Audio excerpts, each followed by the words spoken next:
औज़ु बिल्लाहि मिनश्शैतानिर्रजीम बिस्मिल्लाहिर्रहमानिर्रहीम। प्यारे दोस्तों, जो हदीस हम पढ़ेंगे वो सही मुस्लिम नंबर 106 है और किताब का नाम है ईमान का बयान। यहया बिन यहया तमीमी और अबू बकर बिन अबी शीबा ने कहा, हमें अबू अहवास ने हदीस बयान की। इन्होंने अबू इसहाक से, इन्होंने मूसा बिन तलहा से और इन्होंने हज़रत अबू अय्यूब रज़ी अल्लाह अन्हा से रवायत की। इन्होंने कहा, एक आदमी नबी अकरम सल्लल्लाहु अलैहि वसल्लम के पास आया और पूछा, मुझे कोई ऐसा काम बताइए जिस पर मैं अमल करूं तो वो मुझे जन्नत के करीब और आग से दूर कर दे।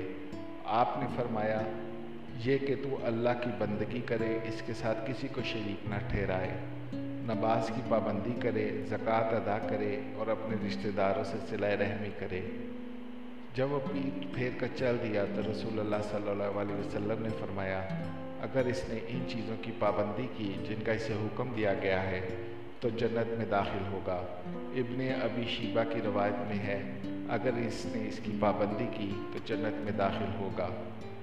माशाल्लाह, अल्लाह ताला ने हमारे दीन को इतना आसान बनाया है कि कोई सवाल ही नहीं उठता कि हम इन चीज़ों को समझ नहीं पाते।